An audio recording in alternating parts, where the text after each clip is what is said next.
Hello students, welcome to accountancy classes. आज का जो हमारे पास टॉपिक है वो है accounting treatment of reserve and accumulated profit when there is change in profit sharing ratio in existing partner.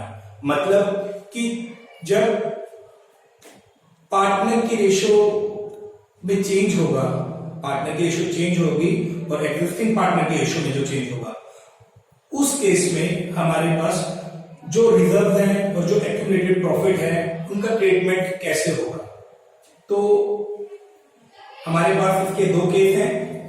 सबसे पहला, when reserve and accumulated profit and losses are to be transfer to capital account. मतलब कि जो हमारे पास reserve है और जो हमारे पास प्रॉफिट्स हैं उनको हम पार्टनर्स के कैपिटल अकाउंट में ट्रांसफर कर दें।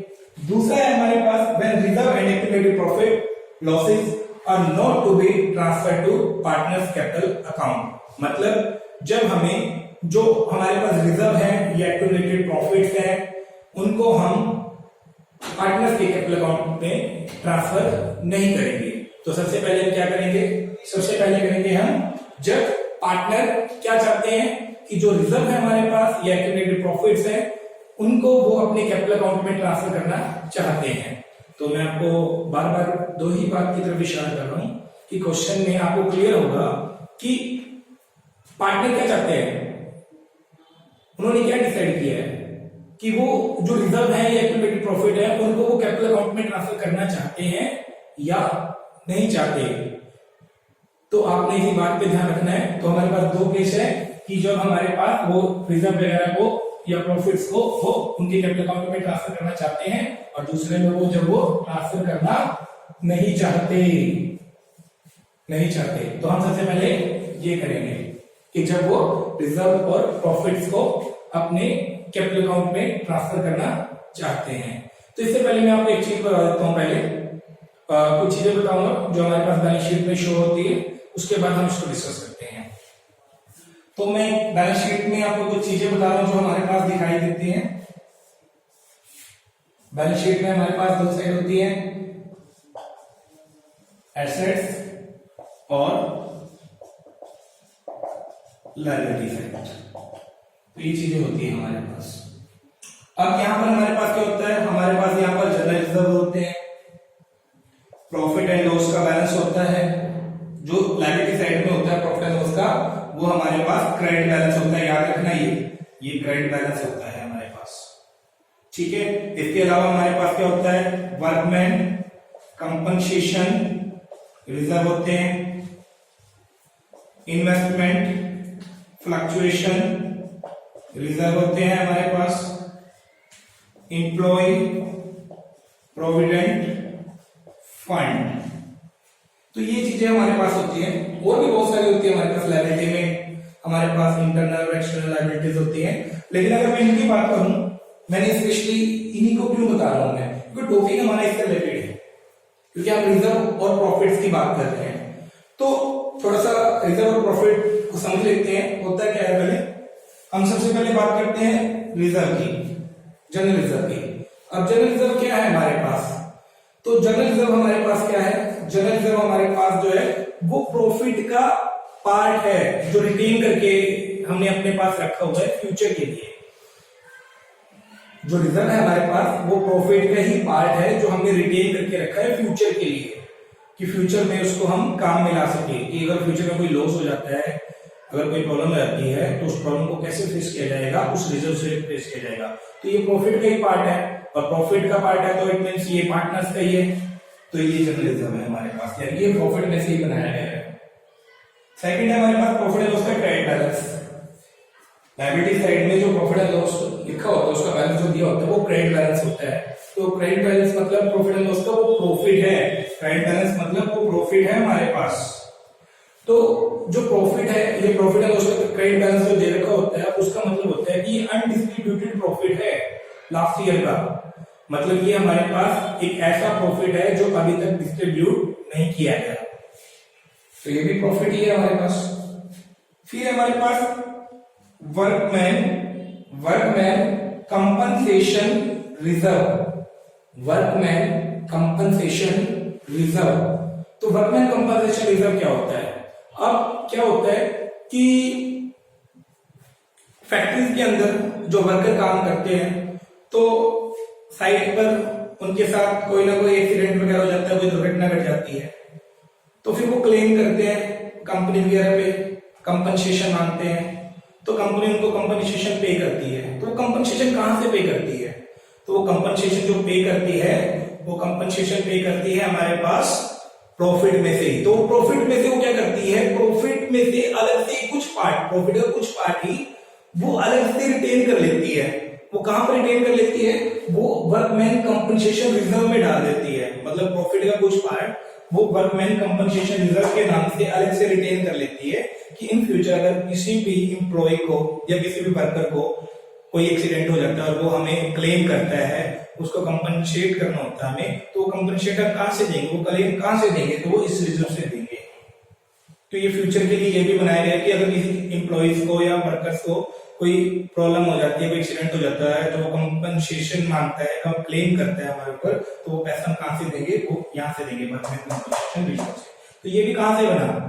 ये भी हमारे पास प्रॉफिट में से ही बना। तो प्रॉफिट का ही पार्ट है ये भी हमारे पास, जो हमने अपने पास रिटेन किया है। लेकिन ये स्पेशली किसके लिए किया हमने? कि वर्करों को कंपनसेट करने के लिए। अगर उनके साथ कोई एक्सीडेंट हो जाता है, वो क्लेम करते हैं, तो हम वो क्लेम यहां से देंगे। फिर हमारे पास आ जाते हैं इन्वेस्टमेंट फ्लक्चुएशन रिजर्व। अब इन्वेस्टमेंट फ्लक्चुएशन रिजर्व क्या है? भाई हमने इन्वेस्टमेंट की हुई है मार्केट में, और आपको पता है मार्केट जो है वो फ्लक्चुएट होती रहती है। मतलब मार्केट जो है अप डाउन होती रहती है, फ्लक्चुएशन चलती रहती है। कभी मार्केट में उतार चढ़ाव चलते रहते हैं, कभी मार्केट अप हो जाती है, कभी डाउन हो जाती है। तो जो पैसा हमने मार्केट में इन्वेस्ट किया हुआ है, अगर वो मार्केट डाउन आ जाए तो उससे अगर हमें लॉस हो जाता है, तो उस लॉस को कहां से कवर किया जाएगा? इन्वेस्टमेंट को। तो उस लॉस को कवर करने के लिए हम क्या करते हैं, प्रॉफिट में से कुछ पैसा, कुछ पार्ट जो है अपने पास रिटेन कर लेते हैं उस इन्वेस्टमेंट के लिए। अगर इन फ्यूचर वो इन्वेस्टमेंट से हमें लॉस हो जाता है, तो उस लॉस को कहां से कवर किया जाएगा?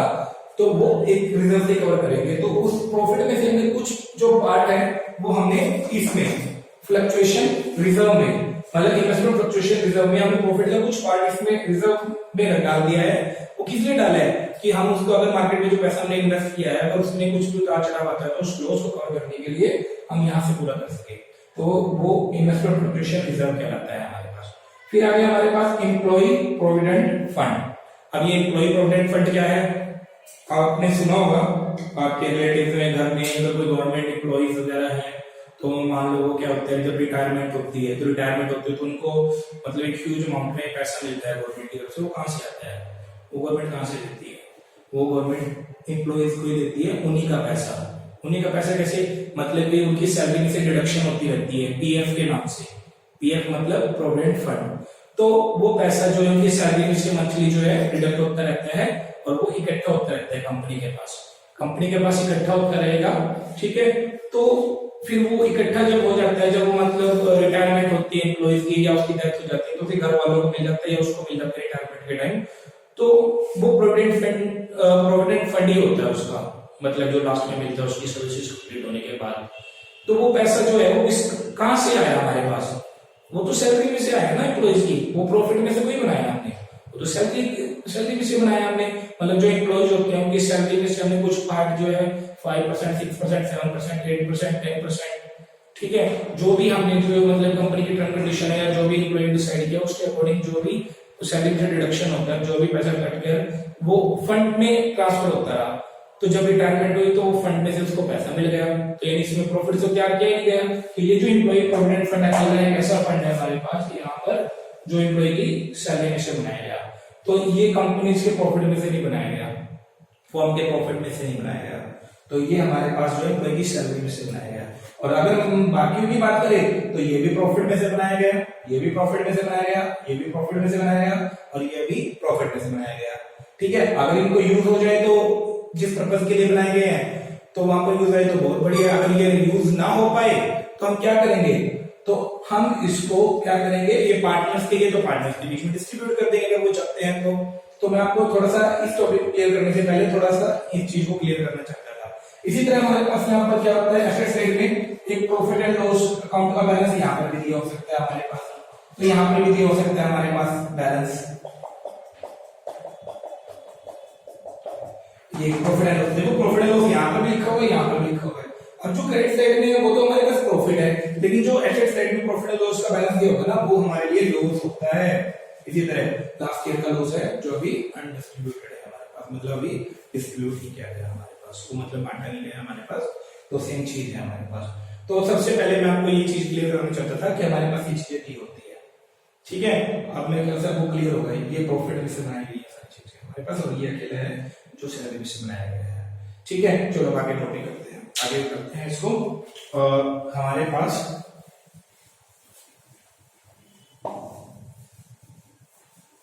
हाँ जी, तो हमारे पास हम बात कर रहे थे when reserve and accumulated profit losses are to be transferred to partner capital account। इसके एक एग्जांपल समझते हैं। मान लो ए और बी है जो कि अपने प्रॉफिट एंड लॉस को 2:1 में डिस्ट्रीब्यूट करते थे हमारे पास, और उन्होंने फ्यूचर में क्या डिसाइड किया कि वो फ्यूचर में अपने प्रॉफिट एंड लॉस को एक इक्वली डिस्ट्रीब्यूट करना चाहते हैं, बराबर जो है वो बांटना चाहते हैं। तो मतलब उन्होंने फ्यूचर के लिए जो डिसाइड किया वो क्या किया, वो ये रेशियो डिसाइड की। अब ये हमारे पास ओल्ड रेशियो है और ये हमारे पास न्यू रेशियो है, और जब उन्होंने ये डिसीजन लिया रेशियो चेंज करने का, तो उस टाइम हमारे पास रिजर्व की वैल्यू दी हुई थी। रिजर्व की वैल्यू मान लो हमारे पास 60,000 दी हुई थी, ये चीज दी हुई थी। तो कहता है उस केस में जनरल एंट्री कीजिए। अब जनरल एंट्री करनी है, और क्वेश्चन मैंने आपको दो केस बताए हैं कि वो क्या कहते हैं, अगर वो चाहते हैं कि प्रॉफिट और रिजर्व को इसमें कैपिटल रिजर्व में ट्रांसफर करना चाहते हैं, दूसरे को कैपिटल रिजर्व में ट्रांसफर करना नहीं चाहते, तो दोनों केस ही मैं आपको क्लियर करूंगा इसमें। अगर वो कैपिटल अकाउंट में ट्रांसफर करना चाहते हैं तो ये मतलब इसको बांटना चाहते हैं, इसको कैपिटल अकाउंट में ट्रांसफर करना चाहते हैं, तो इसको आप जब कैपिटल अकाउंट में ट्रांसफर करेंगे, अब रिजर्व को हमने कहां दिखाया था, रिजर्व हमने कहां पर दिखाया था, ये हमारे पास क्या था, प्रॉफिट का पार्टी तो था जो रिटेन करके रखा हुआ था, तो ये पार्टनर्स का ही था प्रॉफिट जो रिटेन करके रखा हुआ था, आपस में बांट लेंगे इसको।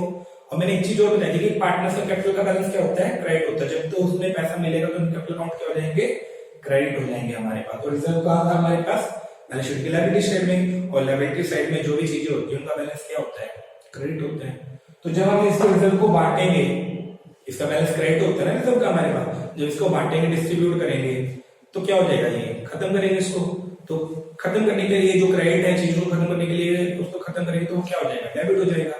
तो हमारे पास जनरल एंट्री क्या बनेगी, इसको रिजर्व को हम खत्म कर देंगे और इसको बांट रहे हैं पहले केस में ट्रांसफर टू कैपिटल अकाउंट, तो हम इसको बांटेंगे तो हमारे पास क्या हो जाएगा, हमारे पास जनरल एंट्री हो जाएगी अब रिजर्व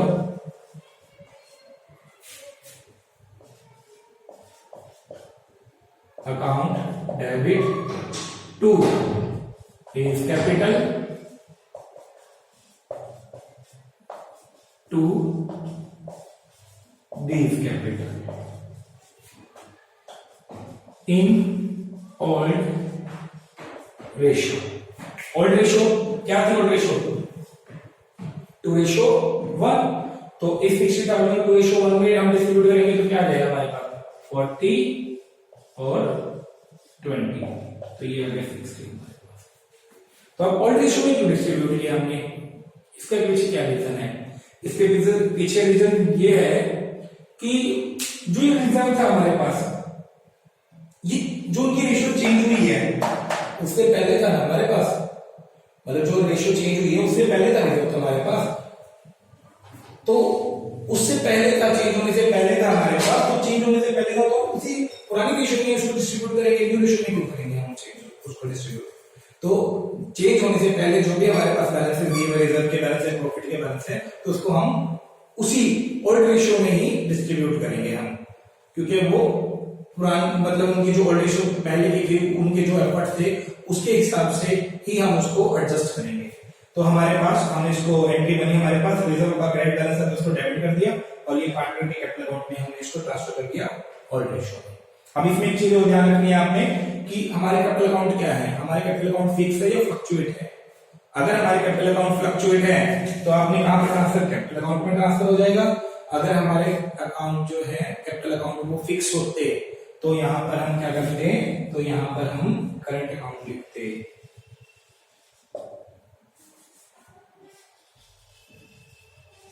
तो आपने इस चीज का ध्यान रखना है स्पेशली कि हमारे कैपिटल अकाउंट क्या है। अगर हमारे क्वेश्चन में कैपिटल अकाउंट फिक्स दिए हुए हैं तो आप करंट अकाउंट लिखोगे, अगर हमारे कैपिटल अकाउंट फ्लक्चुएट है तो आप यहाँ पर कैपिटल अकाउंट लिखोगे। ये चीज हम पहले भी डिस्कस कर चुके हैं, तो इस चीज का आपने ध्यान रखना है। इसी तरह हमारे पास रिजर्व, अगर रिजर्व का बैलेंस दिया तो रिजर्व में भी सेम हो जाएगा। अगर हमारे पास यहाँ पर प्रॉफिट एंड लॉस का बैलेंस दिया होता, ठीक है, क्रेडिट बैलेंस दिया होता, मतलब कहने का मतलब ये है मेरे पास, तो ये क्रेडिट बैलेंस दिया होता हमारे पास, तो भी हमारे पास ये चीज हो जाती। तो हमने रिजर्व को भी यहाँ पर क्या हो जाता है, रिजर्व की जगह प्रॉफिट एंड लॉस, यहाँ पर हमारे पास profit and loss account debit to A's credit account to B's credit account, अगर कैपिटल अकाउंट फिक्स है हमारे तो, ठीक है। तो मतलब जो भी हमारे पास रिजर्व दे रखे होंगे या प्रॉफिट्स दे रखे होंगे या इन्वेस्टर फ्लक्चुएशन रिजर्व दे रखा होगा या वर्कमैन कंपनसेशन रिजर्व दे रखा होगा, तो उसको हम इस तरह से ट्रीट करेंगे। अगर हमारे पास क्वेश्चन में लॉस दिया होता तो क्या होता, अब मान लो मैं ये कहता कि मान लो क्वेश्चन में क्या दिया हुआ है, प्रॉफिट एंड लॉस का डेबिट बैलेंस दे रखा है, डेबिट बैलेंस दे रखा है, और डेबिट बैलेंस का मतलब क्या होता है, हमारे पास लॉस होता है। अब डेबिट बैलेंस दे रखा है तो लॉस है, अब लॉस डिस्ट्रीब्यूट करेंगे तो क्या हो जाएंगे, मैंने आपको बताया था जब भी पार्टनर के कैपिटल अकाउंट में से पैसा निकाला जाएगा तो कैपिटल अकाउंट के हो जाएंगे डेबिट हो जाएंगे, ठीक है। तो उस केस में रिवर्स एंट्री हो जाएगी हमारे पास।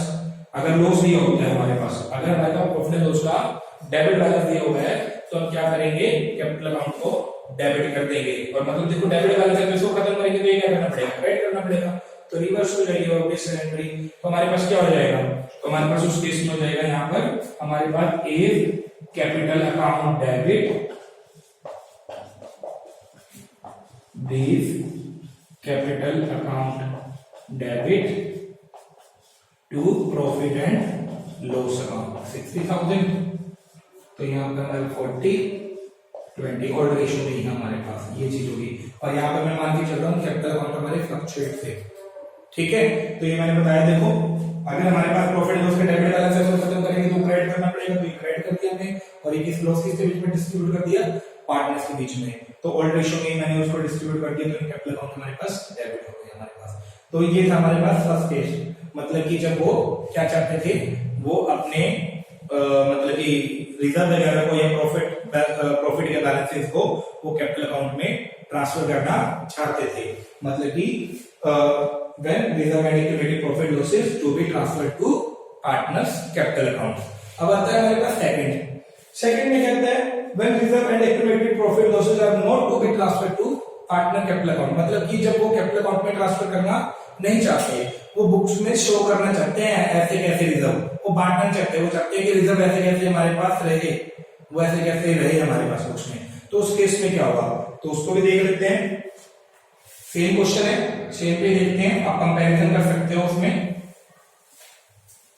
मैं इसी क्वेश्चन को लेके चलता हूं, पहले मान लो चलो रिजर्व माना, तो मैं रिजर्व को ले लिखता हूं। यहाँ पर हमारे पास रिजर्व दिया हुआ था, तो हमारे पास जो रिजर्व दिया हुआ था वो हमारे पास 60,000 दिया हुआ था। तो जब वो कैपिटल अकाउंट में ट्रांसफर करना नहीं चाहते तो उस केस में क्या करेंगे, अब वो दिखाना चाहते हैं रिजर्व तो ऐसे रहता, लेकिन अब रिजर्व में भी तो उनका शेयर चेंज हो गया। पहले तो उन्होंने जब उन्होंने ट्रांसफर कर लिया रिजर्व को, बांट लिया आपस में, तो रिजर्व का रोल ही खत्म हो गया, तो उन्होंने और रेशियो में उसको बांट लिया। लेकिन जब वो रिजर्व को ऐसे कैसे बैलेंस शीट में रखना चाहते हैं इन फ्यूचर के लिए, तो रिजर्व में उनका शेयर तो चेंज हो जाएगा। मतलब पहले तो अगर मैं बात करता हूँ 60,000 की, पहले तो उनका क्या था रिजर्व में शेयर, प्रॉफिट में शेयर उनका, पहले तो यहाँ पर 40,000 था ए का, और बी का कितना था हमारे पास 20,000 था, ये था। लेकिन अब न्यू रेशियो के अकॉर्डिंग अगर मैं बात करूं तो यहाँ पर इक्वल हो गया, 30-30 हो जाएगा दोनों का यहाँ पर, तो शेयर चेंज नहीं हो गया उनका।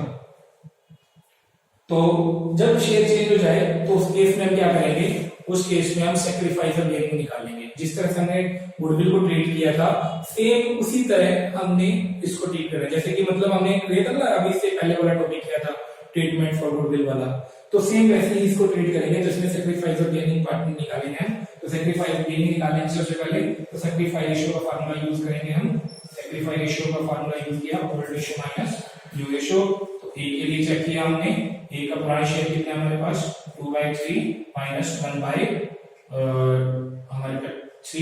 तो हमारे पास कितना आ गया भाई, सॉरी यहाँ पर हमारे पास क्या है 2/3, और जो उसका नया शेयर कितना है 1/2, एलसीएम आ गया हमारे पास 6, तो आ गया 4 माइनस 3 1/6, ये सैक्रिफाइस आ गया। इस तरह बी के लिए चेक किया हमने, तो बी का हमारे पास पुराना शेयर ओल्ड शेयर कितना 1/3 माइनस 1/2, एलसीएम आ गया 6, तो 2 माइनस 3 1/6, ये आ गया गेनिंग, क्योंकि ये नेगेटिव आ रहा है हमारे पास, तो ये गेनिंग हो गया हमारे पास। अब क्या करें हम, अब हमने जो रिजर्व को ट्रीट करना है, अब रिजर्व तो ऐसे कैसे रखने हमने, तो इसको डिस्ट्रीब्यूट तो कर नहीं सकते हम, लेकिन इसका जो मतलब रेशियो चेंज होने से जो इफेक्ट है उसको तो खत्म करना पड़ेगा। तो जो मैंने आपको बताया था वही गेनिंग को डेबिट करेंगे, ठीक है, और सैक्रिफाइस को क्रेडिट करेंगे, लेकिन कितना पार्ट, जितना चेंज हुआ है, जितने चेंजेस आ रहे हैं, तो हमने इसको एडजस्ट किया। रिजर्व को एडजस्ट करते हैं, तो हमने क्या किया, ए के लिए 1/6, रिजर्व की वैल्यू कितनी है 60, तो ये कितना आ गया 10,000। ऐसे बी के लिए 1/6 60, तो ये भी आ गया 10,000। ये क्या था, सैक्रिफाइस, और ये क्या था, गेनिंग। तो इसको हमने कर दिया, इसकी जनरल एंट्री कर देते हैं, गेनिंग को डेबिट करेंगे बताया था, तो गेनिंग हो गया हमारे पास बी, तो B is capital account debit to is capital account, तो 10,000, तो ये होगा हमारे पास आंसर इस केस में। तो मैंने आपको दोनों केस बताया अभी कि जब हमारे पास मतलब कि वो कैपिटल अकाउंट में ट्रांसफर करना चाहते हैं रिजर्व को या प्रॉफिट्स को, और जब वो कैपिटल अकाउंट में ट्रांसफर करना नहीं चाहते, पार्टनर को ऐसे कैसे बुक्स में शो करना चाहते हैं, तो पहले में तो हम डायरेक्ट उसको ट्रांसफर कर देंगे उनके कैपिटल अकाउंट में, लेकिन जब वो कैपिटल अकाउंट में ट्रांसफर करना नहीं चाहते तो उस केस में हम क्या करेंगे, उस केस में हम सैक्रिफाइस और गेनिंग पार्टनर निकालेंगे, गेनिंग को डेबिट करेंगे और सैक्रिफाइस को क्रेडिट करेंगे, उसका जितना भी पार्ट होगा। तो ये हो गया हमारे पास। अब इसमें एक चीज और ध्यान देने वाली, जैसे वर्कमैन कंपनसेशन से रिलेटेड है, एक लास्ट है, चलो वो करवाऊंगा, उसके बाद हम फिनिश कर देंगे। अगर आप मेरे ख्याल से आपको ये समझ में आ रहा होगा, आपको कोई प्रॉब्लम नहीं होगी। हम आगे करते हैं, सेम क्वेश्चन है हमारे पास, मान के चलते हैं हमारे पास जैसे कि ए और बी 2:1 में, ठीक है, डिस्ट्रीब्यूट कर देते, लेकिन उन्होंने फ्यूचर के लिए 1:1 पे डिसाइड किया प्रॉफिट एंड लॉस को डिस्ट्रीब्यूट करना, ठीक है।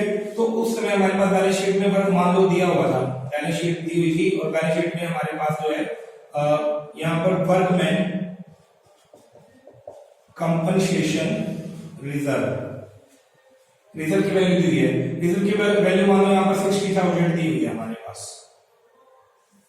ये चीज है हमारे पास एसेट्स की वैल्यू कुछ नहीं दिया था, ये चीज दी हुई है सिर्फ, आप ये देखो, ठीक है। अब आपने थोड़ा सा इसको ध्यान से समझना, क्योंकि इससे रिलेटेड भी क्वेश्चन आ जाते हैं हमारे पास। यहाँ पर वर्कमैन कंपनसेशन रिजर्व की वैल्यू 60,000 दी हुई है, 60,000 दी हुई है हमारे पास। अगर हमारे पास कोई इससे रिलेटेड नीचे इंफॉर्मेशन नहीं दे रखी, अभी मैंने आपको बताया था जैसे रिजर्व दे रखा है और कुछ ही बोला क्वेश्चन में क्या करना है क्या नहीं, बस ये बोल रखे ये रेशियो दे रखी है 2:1, और फ्यूचर के लिए डिसाइड किया कि वो अपने प्रॉफिट एंड लॉस को किस रेशियो में डिस्ट्रीब्यूट करेंगे, इक्वल करेंगे 1:1, और उस टाइम हमारे पास बैलेंस शीट में वर्कमैन कंपनसेशन रिजर्व की वैल्यू दी थी 60,000, आपने जनरल एंट्री करनी है। तो इस केस में हम क्या करेंगे, कैपिटल अकाउंट में इसको ट्रांसफर कर देंगे जब there is no information related to workman compensation claim. तो उस केस में हमारे पास जनरल एंट्री क्या बनेगी, देयर इज नो इंफॉर्मेशन, मैं लिख देता हूं देयर इज नो इंफॉर्मेशन। तो उस केस में हमारे पास क्या होगा, हम इसको डिस्ट्रीब्यूट कर देंगे वर्कमैन कंपनसेशन रिजर्व को, तो हमने डिस्ट्रीब्यूट कर दिया workman compensation reserve account debit to is capital, partners के बीच में डिस्ट्रीब्यूट कर देंगे ओल्ड रेशियो में ही, क्योंकि हमने हमारे पास ना तो कोई क्लेम था ना कुछ था, तो ये पार्टनर का ही मतलब प्रॉफिट था जो हमने रिटेन किया था वर्कमैन कंपनसेशन रिजर्व के फॉर्म में, तो उसको हमने डिस्ट्रीब्यूट कर दिया। तो 60,000 को हमने डिस्ट्रीब्यूट कर दिया और रेशियो में 40 और 20, ये फर्स्ट केस है हमारे पास, ठीक है। जैसे मैंने तुम्हें पहले बताया था रिजर्व वाला सेम। अगर इसमें अलग से कोई इंफॉर्मेशन दी होती, मान लो सेकंड इंफॉर्मेशन दी हुई है हमारे पास, कहते हैं कि क्लेम कर दिया किसी एम्प्लॉय ने हमारे पास, जो क्लेम है, अब क्लेम जो है वो lower than comparison to workman compensation reserve, मतलब कि जो क्लेम है हमारे पास वो कम है किससे, हमारे वर्कमैन कंपनसेशन रिजर्व से। अगर हमारे पास जो क्लेम किया है एम्प्लॉइज ने वो कम है हमारे पास किससे, वर्कमैन कंपनसेशन रिजर्व से, तो उस केस में क्या होगा। अब जैसे मान लो मैं कहता हूं कि 40,000 तो हमारे पास क्या था, 40,000 तो हमारे पास रिजर्व था, तो सॉरी 60,000, सॉरी ये 60,000 का वर्कमैन कंपनसेशन रिजर्व हमारे पास दे दिया होगा, लेकिन क्लेम करते हैं किसी एम्प्लॉय ने मान लो अब मान लो क्लेम कर दिया एम्प्लॉय ने हमारे पास कितना किया, मान लो 15,000 हमारे पास क्लेम कर दिया किसी एम्प्लॉय ने 15,000 का क्लेम कर दिया हमारे ऊपर, कहता है हाँ जी क्लेम कर दिया, उसको कंपनसेट करना है हमने, तो अभी किया नहीं है, क्लेम किया उसने, तो 15,000 क्लेम कर दिया और 60,000 हमारे पास है रिजर्व में, तो उस केस में क्या करेंगे, अब जो क्लेम किया है वो तो देना पड़ सकता है ना फ्यूचर के लिए, तो उसके लिए तो प्रोविजन बना के रख दो आप, जितना मतलब कि क्लेम किया है और जो रिमेनिंग है उसको पार्टनर्स के बीच में डिस्ट्रीब्यूट कर दो। तो उस केस में क्या होगा, जब हमारे पास क्लेम कम हो वर्कमैन कंपनसेशन रिजर्व से, ठीक है, तो उस केस में हमारे पास एंट्री बनेगी वर्कमैन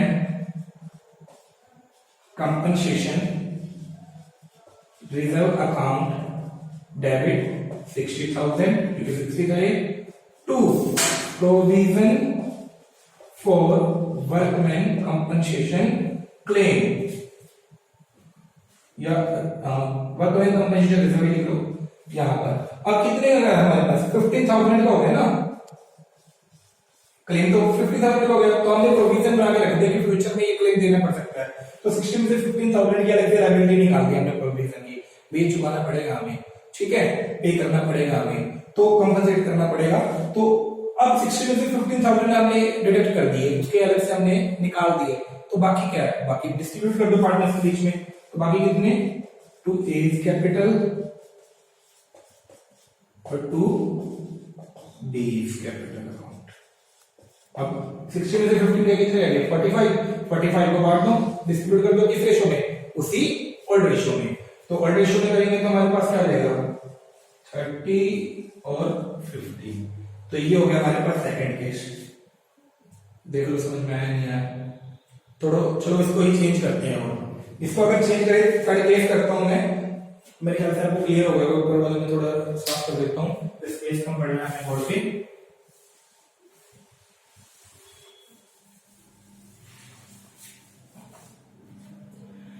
अब हमारे पास मैं इसका थर्ड केस बोलता हूं कि मान लो हमारे पास जो क्लेम है वो इक्वल है किसके, वर्कमैन कंपनसेशन रिजर्व के, मतलब उतना ही क्लेम आ गया हमारे पास जितना हमारे पास रिजर्व था, मतलब हमारे पास कितना था रिजर्व में 60,000, सेम क्वेश्चन, और 60,000 के लिए हमारे पास क्लेम आ गया, तो उस केस में क्या करेंगे जनरली, तो भाई जितना रिजर्व था उतना ही क्लेम आ गया, तो उतना ही हमें पे करना पड़ेगा, तो बांटने के लिए कुछ बचेगा हमारे पास, तो उसमें सिर्फ एक जनरल एंट्री होगी, वो क्या बनेगी हमारे पास workman compensation reserve account debit to provision for workman compensation reserve, कितना हमारे पास आ जाएगा ये 60 का 60, मतलब जितना था हमारे पास रिजर्व में वर्कमैन कंपनसेशन रिजर्व में उतना ही हमें क्लेम देना पड़ गया,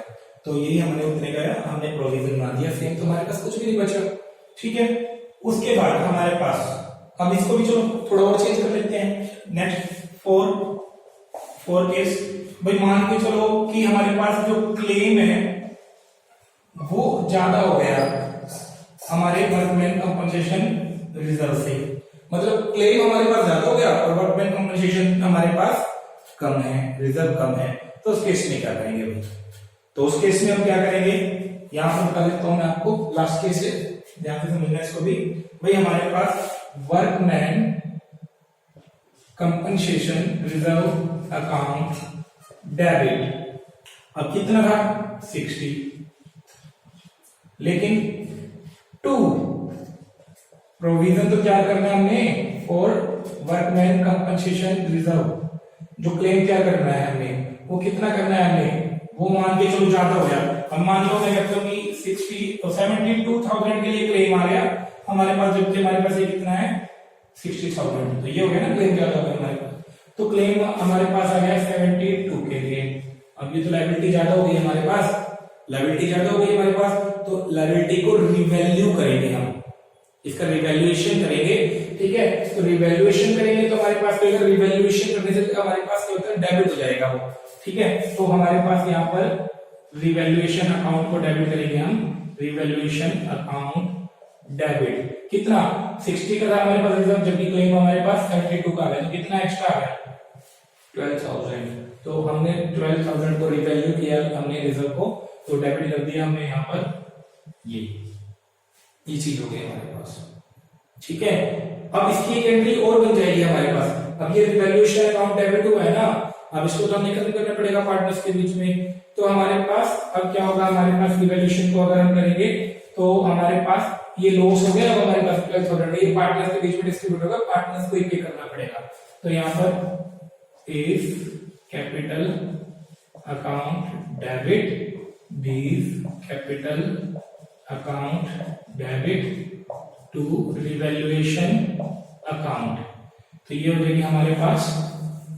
तो यहाँ पर 12,000 था, तो इसको वो वर्ड रेशियो में कर देंगे हम, तो 8 और 4, तो ये 2 एंट्री हो जाएगी इस केस में जब हमारे पास क्लेम ज्यादा होगा गवर्नमेंट कंपनसेशन रिजर्व से।